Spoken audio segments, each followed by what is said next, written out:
Hey gang, it's Platt, and today we're continuing our look into the Italian wine scene. Specifically, we're going to go to Tuscany. Tuscany is located in east central Italy along the coastline. It is Italy's fifth largest region by area, but it's its third largest wine producer. Tuscany's climate is fairly warm due to its proximity to the Mediterranean Ocean, but it's also very hilly.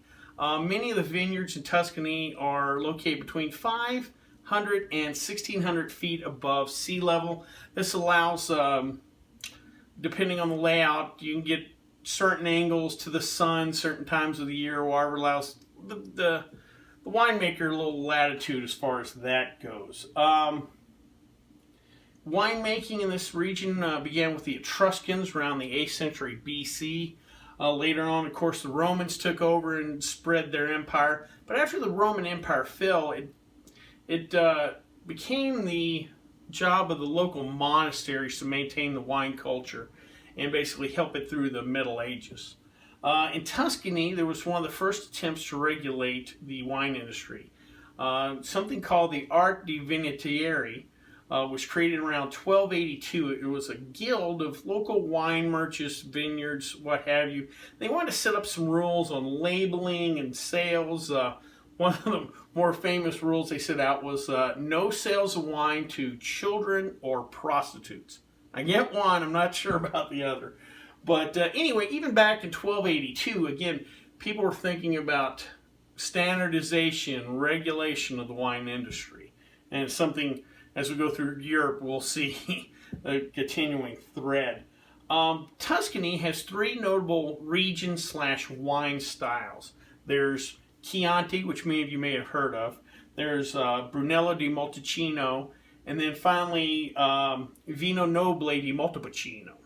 And all three of these styles use Sangiovese as the primary grape. Within Tuscany, there's 42 different DOCs and a total of 11 DOCGs throughout their 10 provinces inside Tuscany. Another popular style of wine that came out of Tuscany but doesn't necessarily fall in classification is the Super Tuscan style wine. So kind of mentioned in the Italian Italy video, but I want to go in greater depth here. At the time, we're talking late 60s, early 70s, regulation of the production of Chianti wine specifically kind of forced producers to use some local grapes in the blend that weren't of high enough quality. And Chianti kind of had a bad name at the time. A couple of the local producers decided to play around with that blend and use some other grapes, Cabernet, Sauvignon, etc., in the blend. And they were producing wines just for their local use. So one of the local makers ended up creating a wine of high quality. Well, at first it was just for personal use, but some of it got out.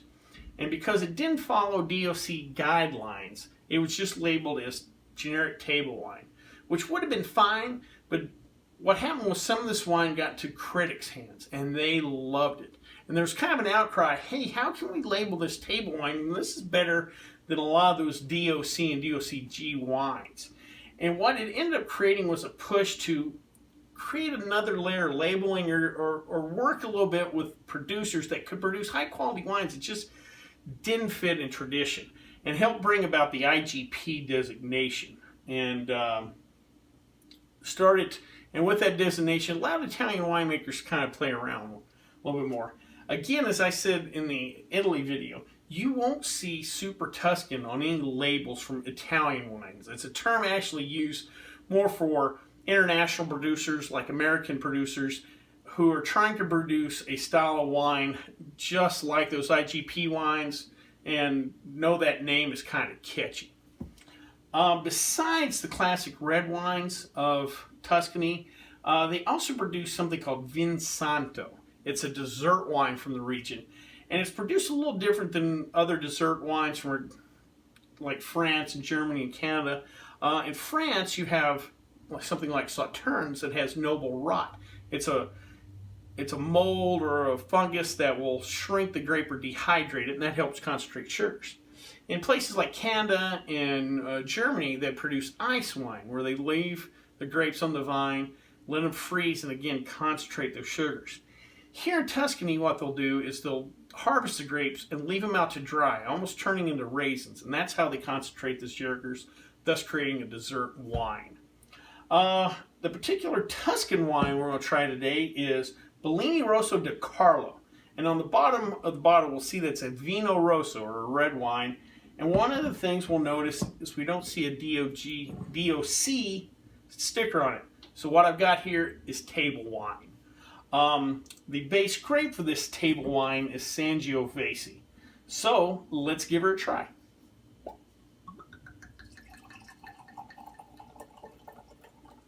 Have a nice ruby color to it. Your little nose. Kind of dark red fruit nose to it. Let's give her a try.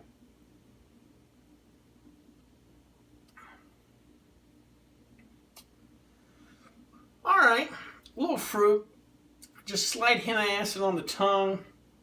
Body is medium-ish.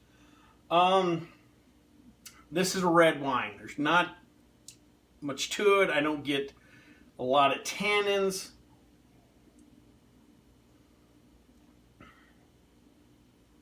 On the palate and a little bit on the nose, there's kind of a bland mustiness to it. Yeah, this kind of falls in the definition of table wine in the sense that there's not, I don't get tobacco or leather. There's some fruit, but I wouldn't call it fruit forward or necessarily or fruity. I'm not necessarily tasting dark cherry and a wide variety of red fruits. It's just, there's some fruit, there's some sweetness, there's a little bit of body, but that's about it. But again, if I got a plate of leftover spaghetti or whatever, this would probably do the job.